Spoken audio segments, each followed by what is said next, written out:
Yes, sir. Welcome back. You are tuned in to the Commissioner's Conversation. I am your host, Commissioner Gordon. And this week, I have the honor, I have the pleasure of having a legend with me. And I say that not just because I like him and he's a great guy, but because the guy's actually won awards for this stuff. He's an award winner. He's an Emmy Award winner. Am I correct? I have won an Emmy Award. See, there you go. So the proof is in the pudding, man. Good dude. I have the honor and the pleasure of going on with him as well as his co-host Greg Clarkson on 92.9 The Game. I love working with those guys there. And like I said, a legend in the game, man. One, Mr. Sam Crenshaw.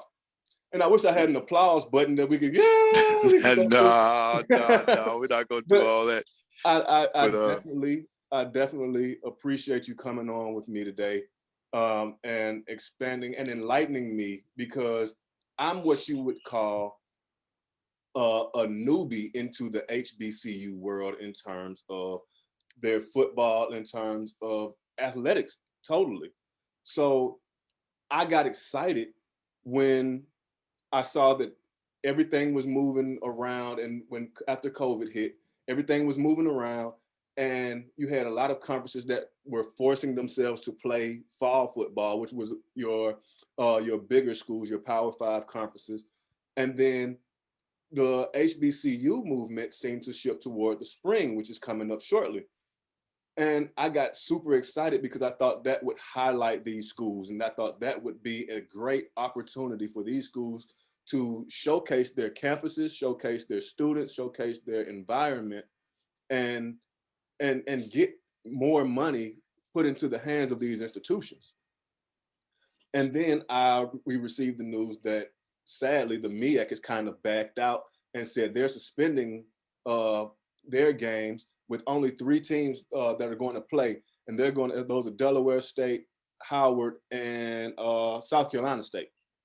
And so I looked at a schedule. I think Delaware State put their schedule out, and they were basically just recycling those same schools back and forth. I think Delaware State added in Delaware, University of Delaware, as their final game.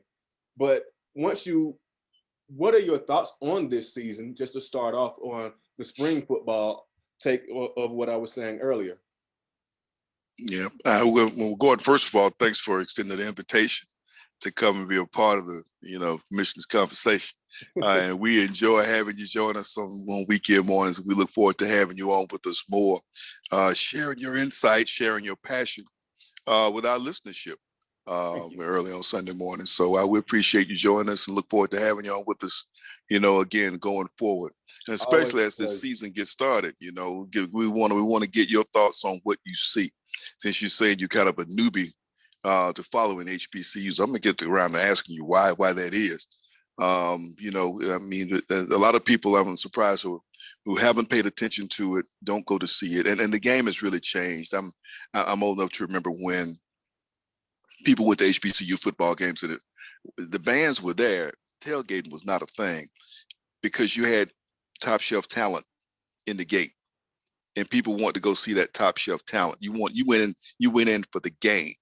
You know what I mean? There was no sitting out in the parking lot all day. And gradually, thanks to 1970 and the doors opening and the top shelf talent going to the major conferences, it's gotten to the point where we kind of don't want to go in and watch our own product. We'd rather sit out in the parking lot. We'll go in for halftime and watch the band because the band didn't change. The band is just as good now as it was in 1970.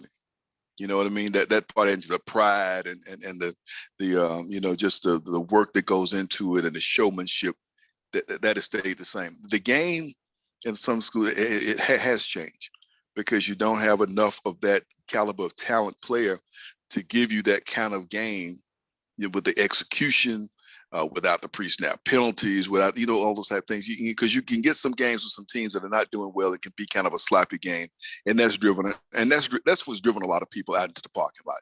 I'll just be honest. But I think this spring, along with what happened in the streets this past summer, is an opportunity to attract some talent, to put the emphasis back inside the stadium. Right. if that makes sense. You know what I mean? To make football be the thing that people come to. Yeah, you're gonna tailgate. You're gonna tailgate when the game starts. You're going in because you're gonna see some top shelf talent on these teams, and you don't want to miss them. And that's what I hope comes out of this spring football season that's happening. And some things haven't happened like I thought they would or hoped that they would. I gotta take the tip of the cap to Dr. Charles McClellan, the commissioner of the SWAC, for coming in with some new ideas. Conference championship game and make whoever has the best record, you get to host the championship game. Conference go get their share of the money, but you're gonna get to keep your share of the money. But now that's something going out there fighting for. And that's what Alcorn has done since he's been in. Alcorn has been the school that had the best record. You had to come down to their place. Right. They pack that stadium out. They get the people to pack the stadium out for that game. And he found a way that the team you play well, and as I was saying, gold money talk. So Never lied about that. So absolutely. So I mean, he had some great ideas. He was hoping this spring to really do some of the classic games, and now seeing that the virus and vaccines are not totally where we had hoped they would be at this time, right. you're not going to be able to have the kind of crowds at some of these games that you want to have. So they're going to play games, and maybe, like I said, it's a chance to put the emphasis back on the game. I don't know how much tailgating is going to be allowed at those games. He's already said there's a ban rule. Just the home schools ban will come. Okay. They're not going to put bans on buses and send them, from Grambling down to Baton Rouge or down to Texas Southern. They're not going to do that. So whoever's the only band you get to that game will be the one for the home team. You just want to get through this season. But I mean, they're going to kick off the one game they usually play a big classic at the Cotton Bowl in Dallas. To me, if you're not at least halfway filling up the Cotton Bowl, you're not making your money. And that comes into the other thing. Right. The major schools played because there was money sitting there for them. All they had to do was flip a switch and play the games. And that's why the teams played during the fall and played through, even the Big Ten waited, and then they finally come on. I guess we'll play. Well, I guess you will play. The man got the money sitting there waiting for you. You go out there and play them games. That's not the case for these spring sports, teams. They really are, to me, counting on being able to have more people come into the gate to watch it. And so that's the thing that concerns me about them still wanting to have some of the classic games in the big venues. To me now, if they could, they would probably play all their games on campus, on the campus stage, which is just as good, because to me, you want to show off your campus facility. And so many of these schools have invested, in upgraded facilities. Places like Prairie View got a gorgeous stadium they opened a couple of years ago. It's outstanding. So I think a lot of people haven't seen it. A lot of recruits haven't seen it. So I'm agreeing with you that this spring could be big for these HBCUs, the ones who are going to play, to show off facilities and show off the atmosphere and say, hey, why don't you come be a part of what we're doing here? And that was one of the reasons why I talked about it on the show, that I personally believe that I thought they would get a better look than what they did, in terms of, like, they're on ESPN and the ESPN family, but they're doing games on ESPN3, which is basically just live streaming of the game. And then there's a few games that's on ESPNU, and those are primarily the games to highlight Deion Sanders and Jackson State. But I was thinking that, and maybe it's because the SWAC had already had a commitment to ESPN that gave them that kind of upper hand. But I was thinking networks like Fox or someone like that, who's trying to get more looks to come that way, would probably be able to throw a little bit more money at the SWAC, so they could showcase it, so they can get those eyes on their channel. But apparently, like I said, ESPN is putting it on. Basically, you got a couple games on ESPNU, and then you have some games on ESPN3. Like I said, virtually, it's just live streaming the game. But it's still a good look, and it still should be taken advantage of by these institutions. Am I close to being accurate in the fact that ESPN should probably be promoting this a little bit more? They probably will be promoting it a little bit more. The SWAC, like I said, they came out early. He came out last fall. Dr. McClellan came out with the schedule, with the plan, and the conference championship game. We will play in the spring, while some of the other FCS conferences, i.e. Ohio Valley Conference, a Big South Conference, a Southern Conference, will kind of, tiptoeing and seeing what some other people want to do. He went ahead, made the commitment, put it out there. This is what we're going to do. So ESPN knows that. I'll bring this back around to last fall, the Sun Belt Conference, and I work with Georgia State, football and basketball broadcasting. The Sun Belt Conference made hay last year because while other folks were waiting to see when they were going to play or games were dropping out, Sun Belt got on TV every week. Yes, they did. Sun Belt, got on TV. They had one of the best games of the season. When Coastal Carolina played BYU, right, and they pulled that game together 3-4 days.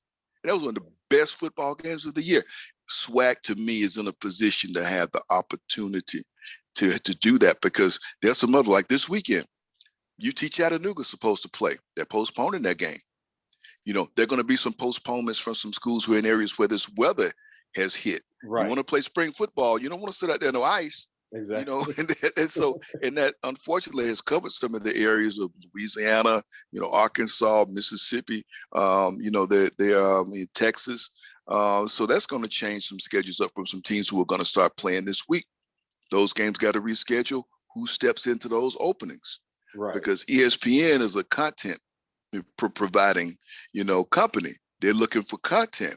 So to me, the fact that they made the commitment to play, their commissioner has made that determination. Anybody else drop out? We got a game for you. And see, who's dropping off your schedule? So to me, that's what I think they get. Well, with that also, with those only three teams playing in the MEAC, I thought that it only made sense that they would come over and join in and fill in some of those roles, especially with a team like Alcorn opting out, that they could possibly slide into some of those games. Possibly could. I just think the transportation and the distance is the thing that weighs against that happening right now. You could have that, but I think at this level, everyone's playing like almost a regional schedule, right, and trying to play teams that are close by. Now, what if the MEAC teams could do, if you say Delaware State is playing Delaware, line up with some schools from the Big South. If somebody drops out, you may see one of them drop down here to Atlanta to play Kennesaw State and stay in that, and they're in that conference, So that's you might see the Southern Conference team that's up in that direction, like a Furman or a Wofford, which is in South Carolina, or a Big South team like Gardner Webb up in North Carolina. You got some opportunities there if they want to get some games in the region, because these other conferences may have some teams or some games drop out as well. But that's the thing about this whole college sports thing right now, and all the sports. We don't know. You can make a schedule out of you want the NBA. Right. You can make a schedule all you want to, but if this virus gets involved and gets into your team and players get infected, you're at the mercy of that. And, somebody gets positive tests. Nobody wants to go out there and play with anybody with positive tests. So, exactly. That's still the denominator that I had hoped would have eased up some going into this spring to allow it to be more like a real football season. Unfortunately, it's not that. And they're going to be playing in front of, limited crowds. I mean, they're going to play in front of completely empty stadiums, but I think they're going to be playing in front of limited crowds. And you just wanted it to be more. And with that, what's your take on the amount of energy that's been placed in Coach Prime, as he's calling himself, and Deion Sanders coming over and coaching the Jackson State Tigers?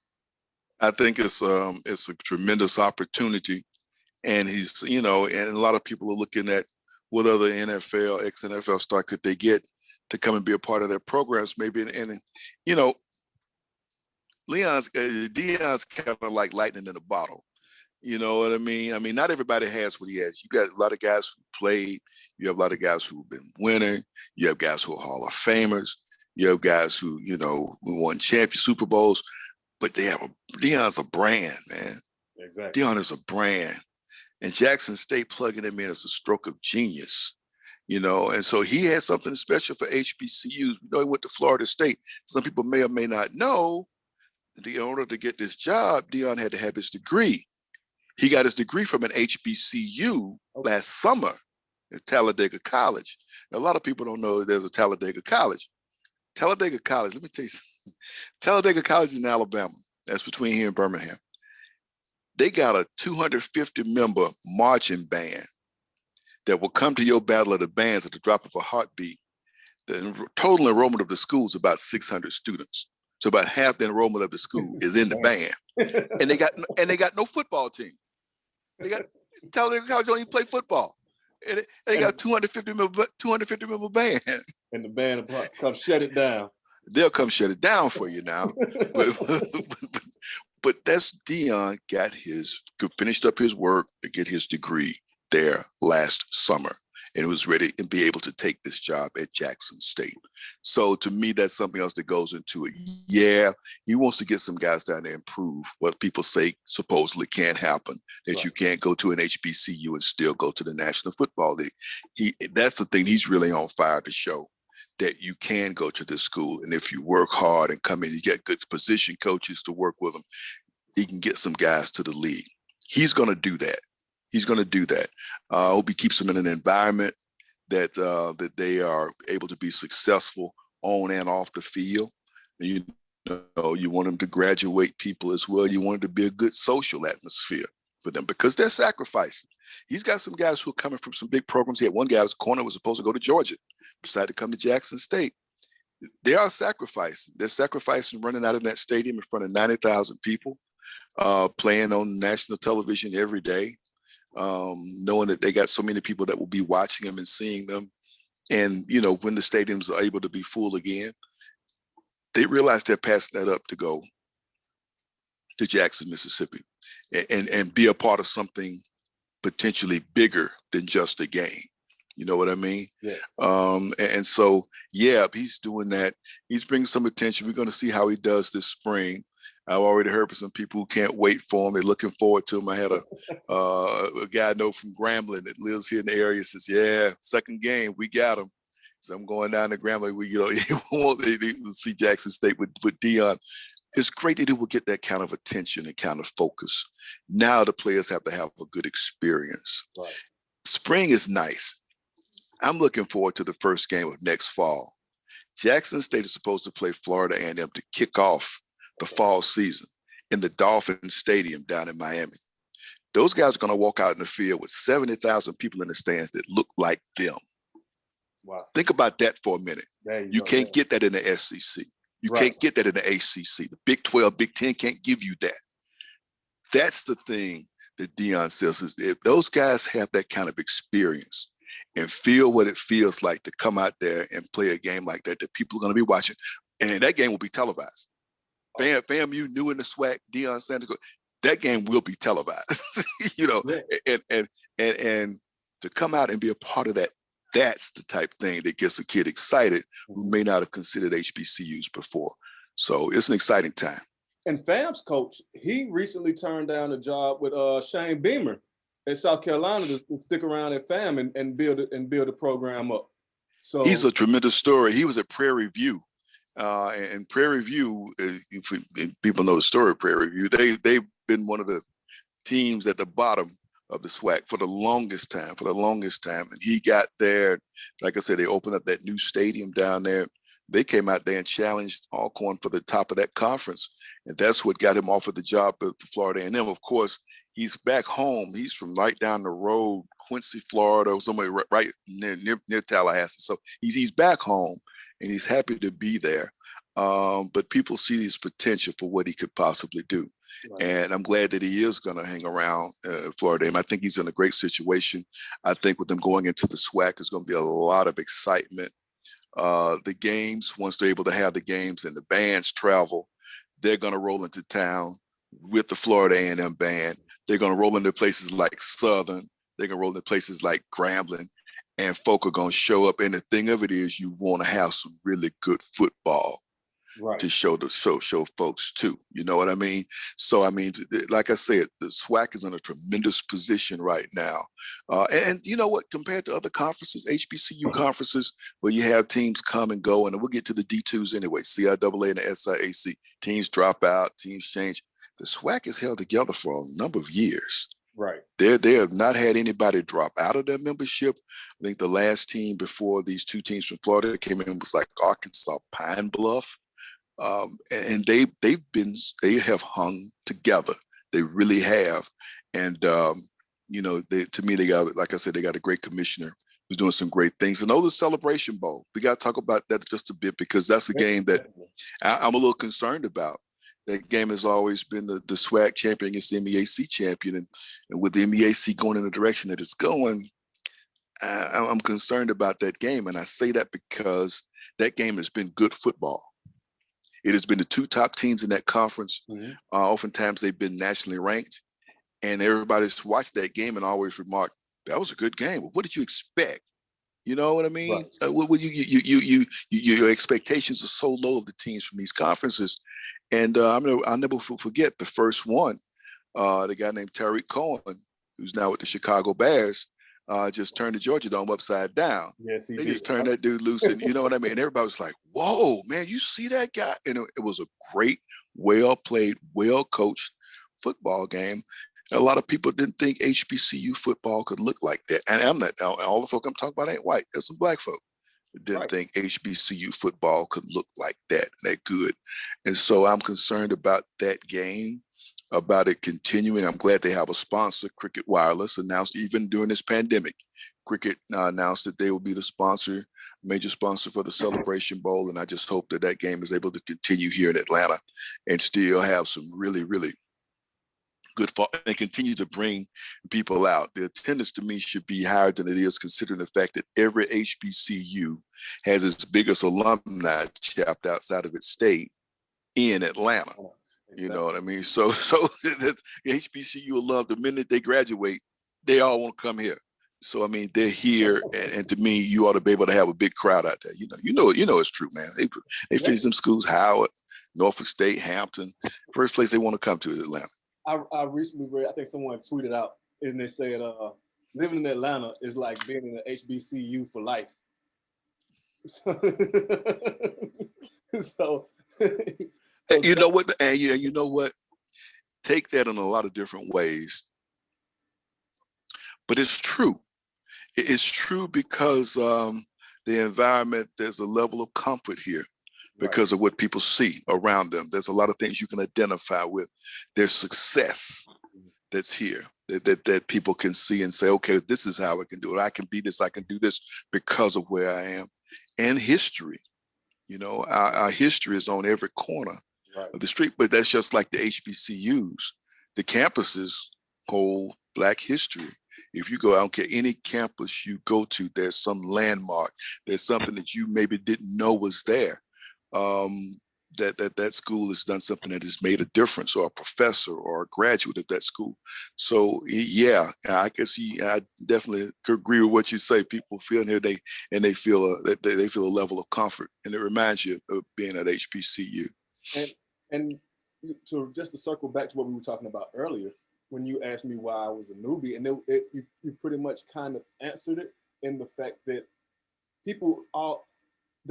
as I was coming up, people were talking down about the brand of football, the style of play, because I guess everyone was enamored with the new and shiny. Since they figured that a lot of the top recruits were going to the SEC, the Big 12, and the Big 10, and those bigger conferences, that they just automatically assumed that the level of play would be down and that it would essentially be not worth watching. But it wasn't until I got a chance to go to a couple games, to step on a couple HBCU campuses, to feel that environment, to feel that energy that's going throughout that stadium, inside the stadium, outside the stadium. And a lot of times, like you said, there's good football going on, but you need to get the crowd actually in the game to watch, because they want to stand out and they want to tailgate.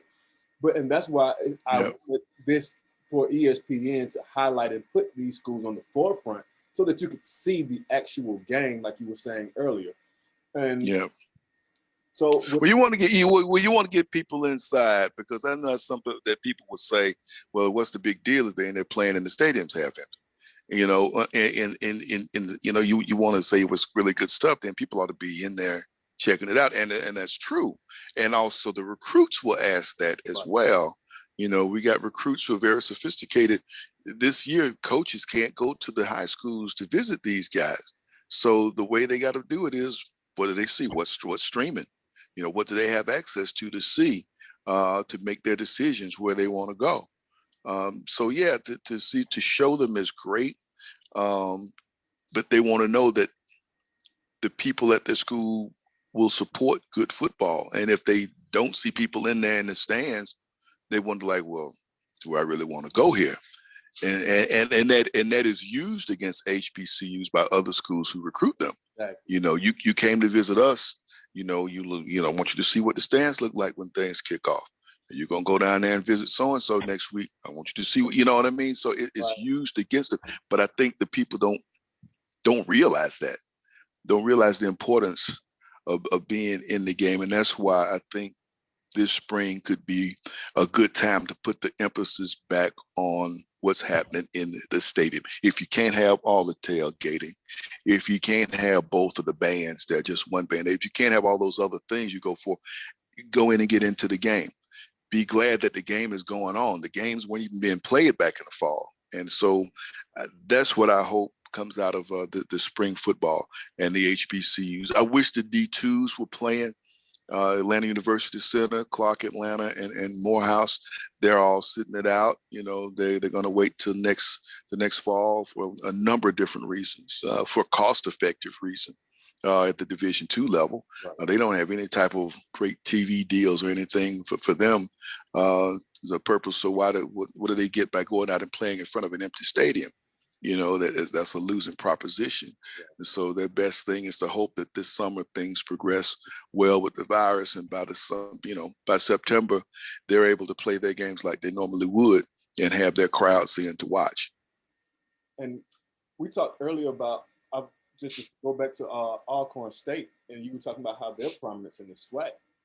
They have opted out this season, and we talked a little bit before we started recording, and I was talking about Coach Maynard, coach for Alabama A&M.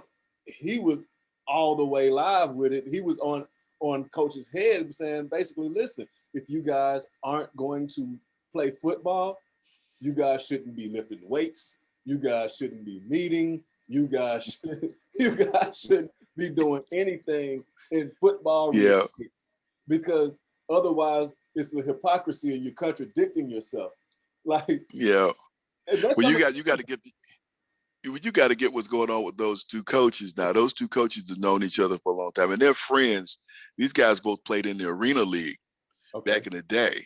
Okay, so both of these guys were quarterbacks. You know, Fred McNair obviously is the brother of Steve McNair, and he preceded Steve. He was the quarterback there before Steve came along, and broke all those records down at Alcorn years ago. And Connell Maynard was at North Carolina A&T at the time. I was living and working in Greensboro, North Carolina, so I got to know Connell very, very well. Colin playing for a legend and Coach Bill Hayes up there, and he's come back. He's had a great coaching career. He got Winston-Salem State, only the second HBCU to appear in an NCAA national championship game. There's only been two HBCUs who played in NCAA national championship games. They played in the D2 championship game when he was there. Florida A&M played in the 1AA or FBS championship game in '78 and won. I always refer to that Florida A&M team from '78, '79 as the last really great HBCU team. That team won the 1AA national championship and kicked off the '79 season by beating the Miami Hurricanes. And so I'm like, you know, that's the last time you've had that much of that kind of talent on an HBCU team, was those Florida A&M teams in the late '70s. And that's the thing, because right around, like I said, as I was coming up, everybody always referenced the band, and that's what you heard. The band was the show. Mm-hmm. You go sit around for the football game, but the band was the show, and And that was one of the things. I let that influence me. And like I said, it wasn't until I was able to actually view the product. I actually sat down, took the time to, and I think being on campus, on the campus at an actual game is a big part of that experience. Is something that, and I even had a coach tell me that he used to always, he's a quarterbacks coach. He would always kind of direct his guys away from. As a matter of fact, I can't remember the quarterback's name that's at Alcorn State, but he trains with my friend, with Coach Hines. Okay. Okay. And he would say until he went to watch his game, and he said, I got it all wrong. I need to direct more of our young players to go to HBCUs to actually support and be amongst your peers and play for those teams and push that up to that level up, so that they can't say that there's that that level of football discrepancy. They can't say that it's there. So you raise the talent level up. And that's what I think that brings us back to what you were talking about with Deion Sanders. It's going to force the other coaches in the SWAC to raise their game as far as recruiting. Because if not, he's going to take their lunch money every week. You know what I mean? He's going to go down there and he's going to take over the conference. And so, yes, because if he can put together talent, especially he's going to put together a strong 11, first 11. We always know it's about depth. What do you have at your second level? And I think that's what he's going to look to do, is try to have a second string that can be close to running with this first string. And that, to me, that's what makes the difference. You can have your start 11 and you go out there and play a game against a team from the ACC or the SEC. And, you can run. If you don't make any mistakes, you can hang in the game some of that first quarter. But by the third quarter, that second and third wave, just wearing your 11 down, your 22. So I think that's the thing he wants to try to do, is get enough of that caliber of talent to come, and that's going to put the force. It's going to put the force on Grambling, not to just live on what Grambling and Eddie Robinson and whatnot. That's it's going to make them have to go up there and I know Coach Fobbs down there does a great job at Grambling. It's going to make them have to go out and say, hey, this is the day this guy's going to come and take us over. We've got to recruit different kind of talent. And, and Gordon, I know I talk with a lot of folks who say, well, bring those players back. But a lot of them are like you. How do you bring somebody back that they ain't never been? Right.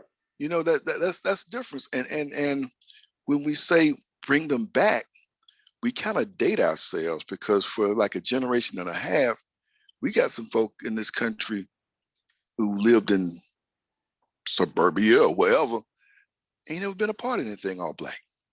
Exactly. Not even church. Not even church. Wow.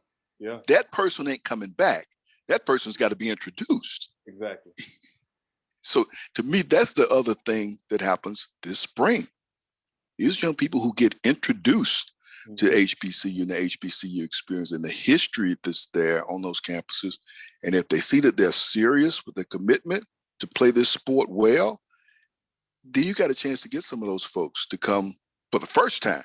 Right. And not folk who coming back because their grandparents went there, their parents went there, but yeah.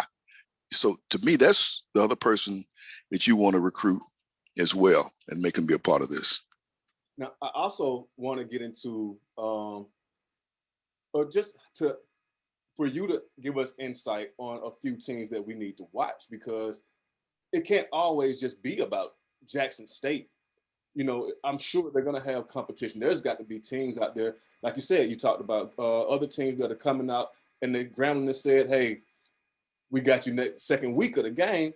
We coming for you. Who are some of those games? Because I got a schedule here that I'm looking at that I got my highlighter out and I'm saying, okay, I got to make sure coming up, I'm right there in front of the TV. Yeah. But that's the thing with it. When that conference, you got so many teams in the rivalries that are deep. Southern, you always want to watch them. And down in Louisiana, that's always a strong program. And they should be one of the teams that you're going to watch Coach Odom and what that team does down there. They are always talented. coming off a pretty good season the last time we saw him, because to think how long it's been since we've seen these guys. Right. We ain't seen these guys since 2019. True. And so, you don't know, it's been a chance to recruit some other players in. Some guys have had a year to grow. But they just been practicing, just been, doing what they're doing, running and lifting. And now you want to see how they actually get on the field. And it's kind of the mystery, but it's also the thing that's exciting, because you feel like the playing field is kind of level. It's equal, because nobody's been out playing. The coaches have remained in place. There haven't been any like turnover as far as that goes. So everybody's still where they were. Alabama State, I'm always waiting for them to do well.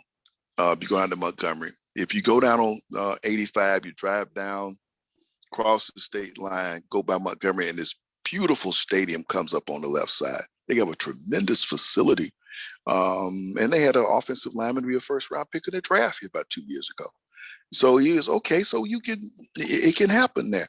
I mean, I don't know how much talent they've gathered that will be there. To me, you got Auburn that's right down the road, and you got some other programs, Troy and South Alabama, in that state. But it seems like I'm waiting for those two schools, for Alabama A&M and Alabama State, to really raise their level. I mean, you got some guys, of course, everybody that's at a certain level, they want to go to Tuscaloosa and play. Saban ain't got room for everybody. Right. You know what I mean? Sometimes he stretch it a little bit. He does, man. He bend those moves a little bit. That's his key, though, is to get them there. And that's, more than anything, he gets them there. I tell people all the time, so he don't have any special sauce he puts on it to make you ready to play in the NFL, other than he puts you out there on a Monday through Thursday, and they work, that's when they get their work in, because they win by 40 on Saturday. They don't play the whole game. So Monday through Thursday is when the steel sharpen steel. That's when that happens. But still, even some of those guys know they're waiting and hoping for the chance. If it doesn't happen, where do they go to play? What are they doing? To me, Alabama State and Alabama A&M ought to be there waiting to grab some of those folk up. And what the thing of it is, they probably have an ass. And that's the thing. Having Deion is going to make some people ask, won't you come visit us? Won't you come see what we have? Won't you come see if this is a good fit for you? And that's what I think happens. So I watch those two programs to see what they do. Texas Southern is always pretty strong, but like I said, I like what they did down at Prairie View. And I think they're a contender to watch along with, since Alcorn's not going to play. That's the thing. The coast is clear for anybody to come in there and do well in that conference with them sitting this one out. And I'm looking at the schedule now. It's good that you talked about the Alabama A&M and Alabama State. April 17th is slated on ESPNU. The Magic City Classic, Alabama A&M, Alabama State at 6:30. And Legion Field in Birmingham. I've been to it many times as a kid growing up. And we win in the game. Right. And see, this is a game that I've always heard about. I haven't had the pleasure of going. I would love to go whenever we are able to get back out and have it at full capacity.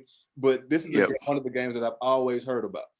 You've heard a lot about it because it's going on, but you've heard more about what's happening outside of the game than the game itself. And that's what I'm telling you. That's one of those games, because the game some years is a decent game, some years, but the stuff that's happening outside the stadium is always slamming. It's always slamming, man. But I grew up a native of Birmingham, and I grew up going to this game, and we didn't sit outside in the parking lot as a kid, because there was this guy named John Stallworth in there playing for Alabama A&M. They ended up playing with the Steelers, and you didn't want to miss him. You wanted to get in and see this guy put on a show, man. And so that's why this spring is important for HBCUs and what Deion Sanders is doing to get that caliber player to come and make people say, hey, man, I'll catch you back here later on. Y'all keep cooking and playing the Frankie Beverly music. I want to go see this dude that's playing in here, Right. They put the emphasis back on the game. And that's the thing that has to happen in order for it to really grow and flourish the way that it should. And like I said, unfortunately, some things that happened in the streets this past summer, and some of the coaches of some of the major schools who were very slow to speak and react after it happened. A lot of people were wondering, I mean, we saw Coach Collins over at Georgia Tech right away after they had the unrest in downtown Atlanta, said, "Hey, what can we do?" Right. And it got his team together and was very open and honest with them. And Georgia Tech ends up a week later saying, "Hey, we're shutting it down on election day. Our athletes are going to go and vote." And with the NCAA a couple of weeks later said, "Yeah, we think that's a good idea." So I mean, you had a coach that got it and understood it. But a lot of these guys who making the big cash were slow to speak. And I hope that parents and recruits remember that, before they go off and be a number somewhere in places it's going to earn a whole lot of cash. Think about that. Think about, and I heard, I think the player up at Iowa that was very disappointed at how things turned out up there. And I always say Iowa, man. I'm like, how many Black folk in that state? But I was on the football team up there, and he was like, I think I want to play somewhere where people love me on a day other than Saturday. Right. And even with Iowa, I think Iowa's strength and conditioning coach had to get. Oh, yeah, we just heard about him. We just heard about him down here in Jacksonville. We went, okay, Urban Meyer, what you doing? Urban Meyer, right. Hello. Yeah. He was telling guys at Iowa, he gonna send them back to the ghetto. And Urban Meyer picks him up. Yeah.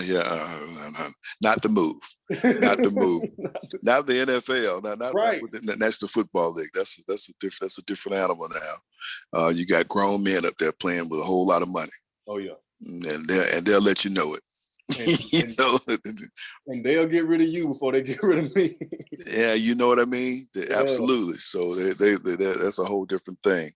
But like I said, because of those things, because of the unrest, and I think people like someone like a Deion is in a position to rally a lot. A lot of people know that there are problems in some of our inner cities with our young men, and some people honestly do want to do something. And Deion's gonna connect with them people. Right. You want to do something? We changing some lives down here. We saving some lives down here. And they know he don't need the money. Right. So I mean, so they'll write him a check in a heartbeat. Deion's gonna raise a lot of cash for Jackson State. They had the match, the golf match with Phil Mickelson. Right. He wrote a big check for Jackson State. So I mean, Deion's that impact. But like I said, he's a brand, and he don't need the money. And with that, I was going to emphasize the fact that I think one of his first things that he talked about was the field conditions, on how, like, he mentioned the drainage on their practice field and how they had to kind of go about 15 miles to a better facility and practice. And, because once it started raining right there on their field, is right there, the drainage was so bad. So, and that's one of the things that I was saying, that you bring in that money, and you get some of these other facilities to get up to par, because that's one way. A lot of these, even though it may not be University of Alabama, it may be a Jacksonville State over in Anniston or Troy State, and the facilities are still, a couple steps ahead of what it may be, like you said, at Alabama A&M or Alabama State. Yeah, you're going back to talking about when the doors came open to integrate college athletics in the early 70s. A lot of HBCUs didn't have on-campus stadiums. I mean, they were caught really unprepared. They were really caught. They weren't prepared. A lot of schools were playing at high school stadiums. Some were playing at municipal stadiums in the city. Matter of fact, that's what Jackson State is playing in. They're playing in Mississippi Memorial Stadium. That thing's there on the fairground in Jackson. They need an on-campus facility, and I'm sure that's one of the things that Deion is looking to do, to help them get their on-campus facility. Bethune-Cookman plays in a municipal stadium. They don't have an on-campus facility. Tennessee State, they got a stadium, but when they really play their big games, they go play them over at the Titan Stadium. And those are three of your bigger programs that really don't have on-campus facilities. And I think that's what the other people, when the doors open, they say, okay, these top shelf guys will end up going to these major schools. But they totally underestimated the Tennessee Chattanoogas, like you mentioned, the Jacksonville States, the Troys, the Furmans, the Woffords, who got their own stadiums Right. on their campus. And then when you bring somebody on there and show them that, they're like, y'all got your own stadium? You know, and so that's the difference. It's taken the HBCU some years to catch up and make that a priority and realize the importance of it. Now you have some nice modern structures on some of these campuses. It's just a matter of getting the players there to see them. I mean, I tell you, I mentioned North Carolina A&T because right now they're at the top of the heap. They're leaving the MEAC. They won the Celebration Bowl most of the year that it's been played. Their facility has one of the best tracks in it, in their football stadium. Okay. That track has hosted a lot of AAU and Junior Olympic events on the HBCU campus. This week, NCAA track rankings came out. The North Carolina A&T men, number 5 in the nation. Wow. Not number 5 at HBCUs, right. Number 5 in the nation with Big Ten, ACC, SEC programs because of that facility. They got a great coach.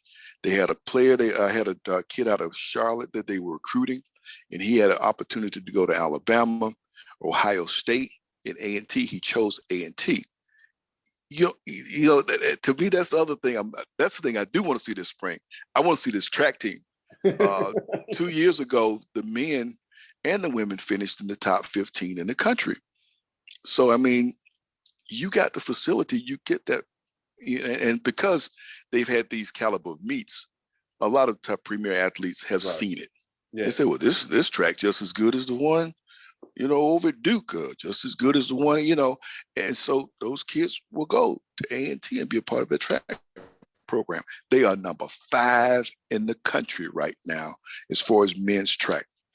And I got to check. That's not supposed to happen. That's not supposed to happen, right? That ain't supposed to happen. When you think about it, actually, that is actually what's supposed to happen. Well, we would think that, but then we would also think basketball would be different too. Right. Right. We would think we would have several HBCUs that would be powerful basketball programs, at least powerful mid-major programs. We really don't have that. We don't have that dominant team that can go out and beat, go out and beat a Middle Tennessee. Right. Come down to beat Georgia State. Or come down, beat mid-major team. We don't have an HBCU that would do that. We don't.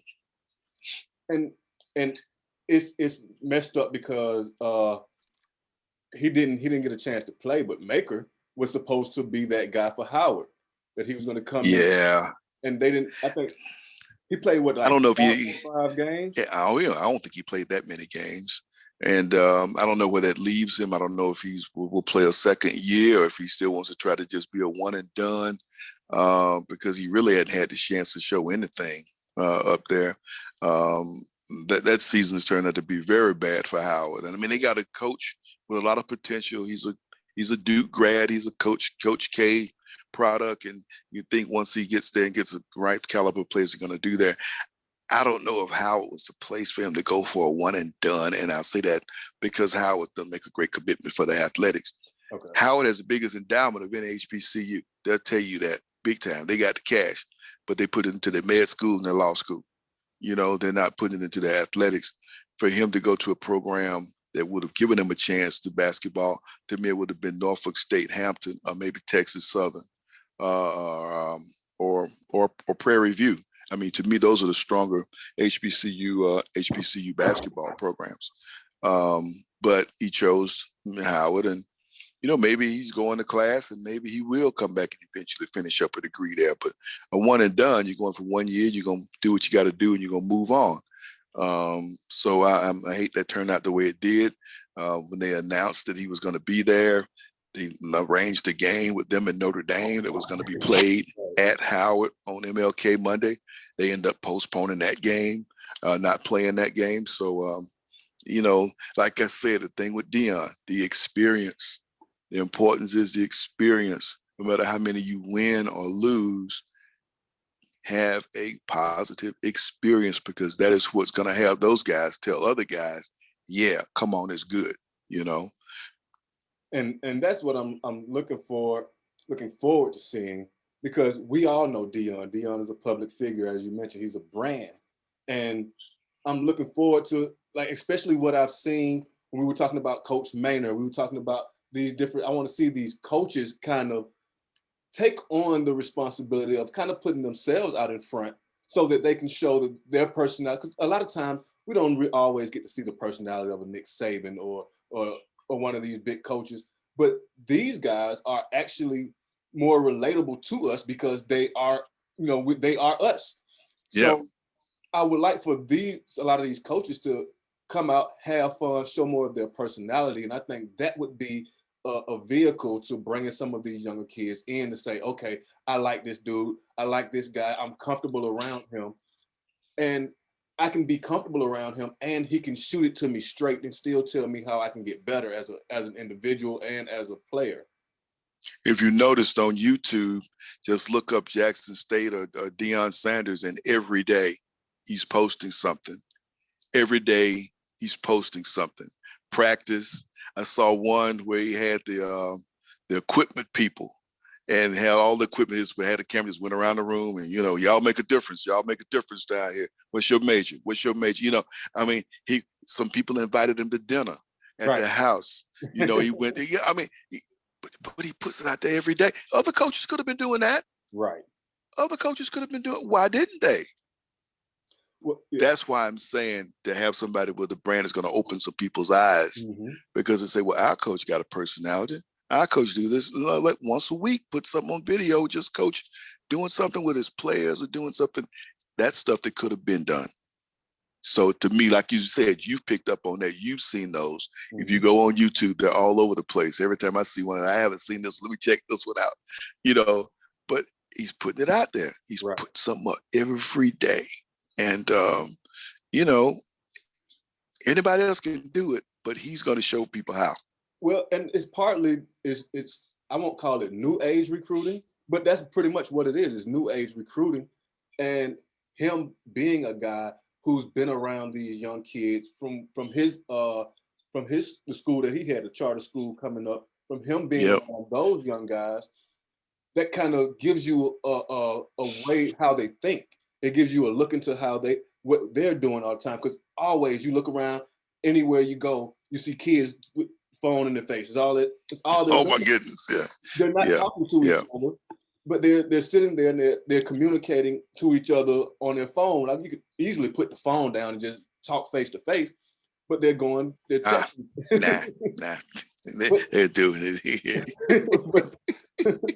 So seeing that, he took that, and that's, like you said, that's what is pushing him out front a little bit, and it's making other guys have to play catch up now. And I think that's going to be beyond HBCUs. That's going to be Power 5 schools also. I think that's going to trickle over. Well, I think, like I said, I think this spring it will make all schools think about it. Right. And do it a little bit more because he like I said, he's putting it out there every day. You see a lot of schools that will put things out. I mean, Georgia State has been really good at putting something out. It was just 30 seconds with some players and some music, doing something practice or something after practice, just putting something out there to remind people. And that's something that this pandemic has challenged schools to do. To use their resources to try to keep their brands in front of people until they're able to have full stadiums or invite people to come back to games like they normally would, until people are not quarantined and people of all ages and people who don't have people who have health conditions feel safe coming out and coming to games. Until then, you got to do something to keep your brand before those people, so that when the green light comes on and we've all had our vaccines or whatever, we're ready to come back out. Right. And enjoy the games and support your program. So I won't take up any more of your time. I greatly appreciate you coming on and talking to us. I could ask questions all day long, man. Well, I've been enjoyed. To me, it's time well spent, and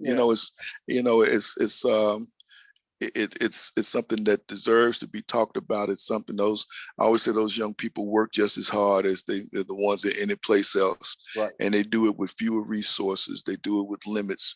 And like I said, the guys who are going to go down and play for Deion, who could be at major schools, they're going to make that. They're going to sacrifice. They're going to sacrifice some things. But like I said, when they step on that field out in Miami to open the season in September, and they play against Florida A&M and step out in front of 70,000 people that look like them, it's something that's going to go all over them. You know what I mean? Just the feel of that is something that they haven't experienced before. And that's what makes it worth it. That's what's going to make it worth it. And I think that's the thing that's going to really get some things snowballing. But this spring, SWAC just be there. When those other teams drop out or can't play their games, plug them in. And exposure. And I look forward to having you back, because I want to go through, I'm all in on it, because one, it's football. Everybody. Yeah. Oh yeah. I saw. Oh yeah. I saw some people talking about the week after the Super Bowl. I miss football already. So it's football. We got more schools playing in the state than I realize. I mean, Kennesaw State will start next weekend. But you got some other schools. Mercer is playing. I think Mercer, I think, is playing up at Wofford this weekend. Reinhardt, they're NAI. They're playing like a 10-game schedule. They've already played a couple of games. Berry, I didn't know that the D3s were playing. Up at Rome, they played over in Birmingham last weekend.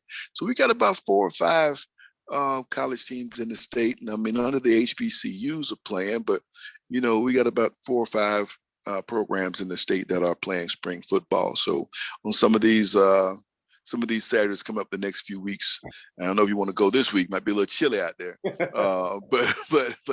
But once you get into March and April, to me, that's going to be nice to be able to go and watch some football, some meaningful games, because these teams are playing for conference championships. There will be playoffs. They're going to get a chance to contend for the national championship. So yeah, this is some real ball. So I'm looking forward to going and seeing some of it. Yeah, I am also. And like I said, I'm looking forward to just coming back and chopping it up with you about it, especially about these HBCUs, because once you understand and you listen to the history and the culture of many of these schools that maybe some of younger individuals take for granted or just overlook altogether. And then you start to look back on some of the players who've been there, whether it's Mississippi Valley State with Jerry Rice, or whether it's a lot of these different teams that some of these guys just don't know and some people don't understand. And I want to try to expose more of the audience to that. And so I would love to, we can talk about the current games as they come down, as whether it's Prairie View at Jackson State. And then we can talk about some of the other stuff that we don't know about. That's not Well, excuse me. Greg and I told a story with Greg Sunday about I posted on my Facebook page about a game from 1985 where Grambling beat Oregon State. I think it was 23-6 over Oregon State. Right. And that's when Coach Robinson got career win number 323 and he tied Bear Bryant. But that wasn't the first time they had beaten Oregon State. They had beaten them 10 years earlier, because Oregon State had a problem in the late 60s. They had a coach that was intolerant of facial hair. And he had a black player who grew a mustache and a goatee like you, and he kicked him off the team.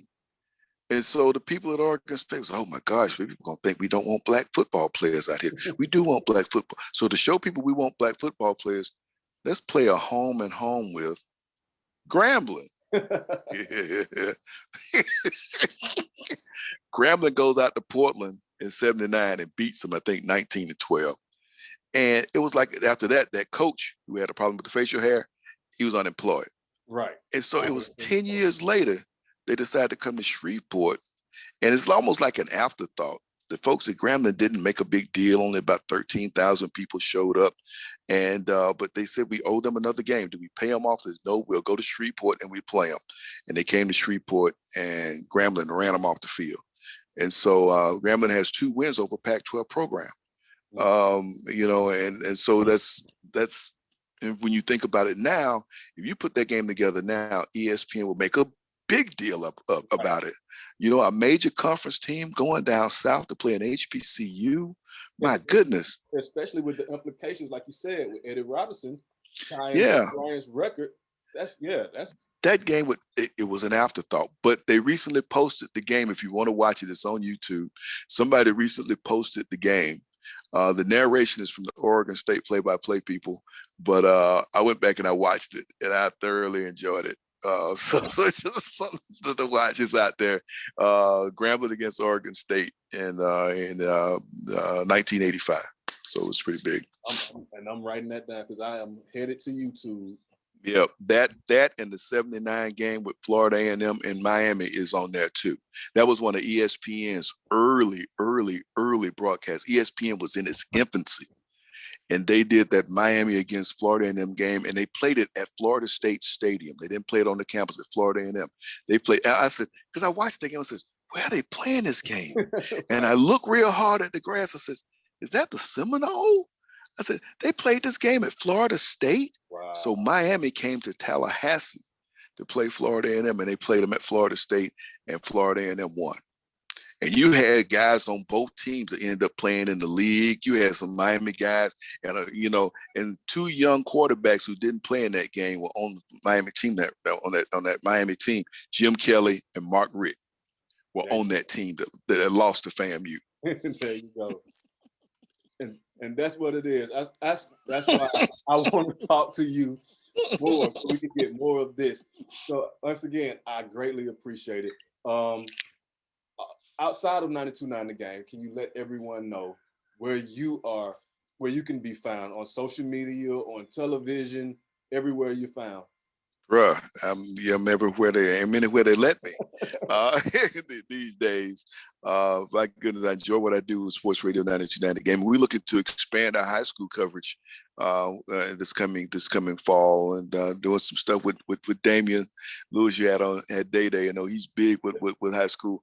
We're looking to expand and do more things on the website that with 92.9 The Game. Do more stuff through the Falcons when football season starts. Next fall. So we're looking to do that. So I'm excited about that, as well as what I do, get a chance to do with Greg and have you on weekend mornings. I do some stuff with the ATL 26, that City of Atlanta TV. Give me a chance to stretch my brain in a different way. Shine some things on the people who do things to make the city go. And during this pandemic, it has been heartwarming to see some people who have to work, during this time. There's some folks, some city workers, we're doing some things. So to show their stories and show what they do to keep the city moving and going. They feel more potholes than ever because nobody's been coming into town to work. So the city streets are smooth as butter right now because they've gone in, they fill all the potholes down here. So, I mean, those are stories that I get a chance to tell through dealing with that. I started working with CW69. They started the news at 10 last year and invited me to be a part of it. And so it's great. My news and weather co-anchors are women who work in Dallas, Texas. So I have not met these people. So it's technology, right? So you can be anywhere. So I'm thankful for an opportunity to be a part with that. Doing a podcast called Talking Tennis Southern Style. I want you to catch the next episode of it. It comes up next Thursday. Talk with Coach Alan Green. Alan Green is the coach at Xavier University in Louisiana, an HBCU. Their NAIA classification program, but they are number 2 in the country, men's tennis. And their women are number 3 in the country. And most of those young ladies come from the Atlanta area. A lot of people will be shocked to know that a tennis program from an HBCU is ranked among the top in NAIA. So I had him on and we talked about him for Black History Month and just how they recruit and do things, recruit. And a lot of players internationally want to come, but how hard they got to get you to go to college in New Orleans, right? You have a hard time going to class. but that's the thing. He thinks a lot of guys want the opportunity to come to a place like New Orleans, all the culture and a lot of parties and some good food and music. So I mean, there's a lot to bring in down there. So those are some of the platforms that I'm on social media at Sam Crenshaw 23 on Instagram, SR Crenshaw, and on Facebook. Like I say, Facebook is for the grown and sexy. I'm and Samuel Crenshaw on Facebook. Younger folks kind of like, I ain't gonna go on there. My auntie and whatnot. I'm like, okay, all right. Facebook for the grown and sexy. Thank you, Joe. Once again, I appreciate it. I can't wait to do it again. Until next time, man. I'll talk to you later. This is again the Commissioner's Conversation with me, Commissioner Gordon. Be sure to check out Sam Crenshaw everywhere. Whenever you see him on television, just stop and listen. Just stop and listen and take it all in. So I appreciate it. And I'll talk to you later, brother. Take care. Thank you.